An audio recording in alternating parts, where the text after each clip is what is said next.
Hi there, folks. Today I just wanted to do a quick little video on these two iPads here, and kind of a feature that a lot of people might go under the radar on the older gen and basically the non-pro iPads.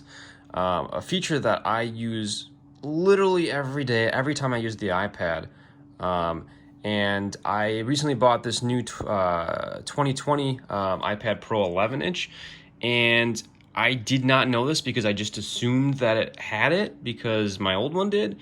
And I'm gonna go over that right now. So basically, this is a 2014, I don't know. It's an iPad Air 2, so it's like 6-7 years old.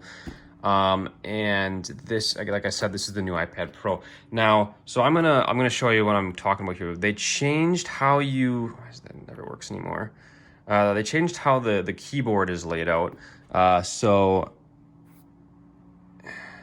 Okay, so on my old iPad here, I had this split keyboard thing, which was really nice. And if you didn't want it split, you can just pinch it to go back together, and you can.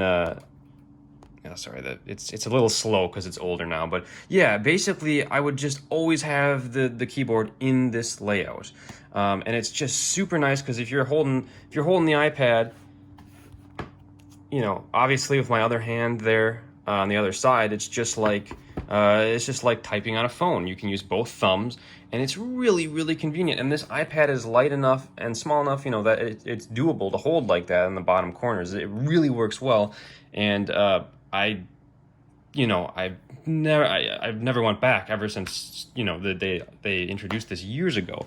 But on this iPad, despite the fact that it is, you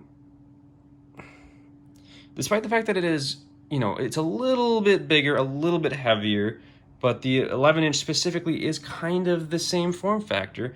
I don't see why there's any reason you shouldn't be able to do that, but you can't. You cannot split the keyboard. Right here, I'll show you if you hold it. Dock and merge. So obviously you got the floating keyboard, which is that. This one has it. But yeah, this one does not have it. You only have the option for the floating keyboard. And you only have the normal keyboard here. It just baffles me, and I just can't believe that they don't have this feature in here. And yeah, I just don't get it. And it's honestly, if I would have known that, that might have been enough to be a deal breaker for me, because it is. I mean, I'm using this a lot to consume media, and it's so much easier just to, like, it's so.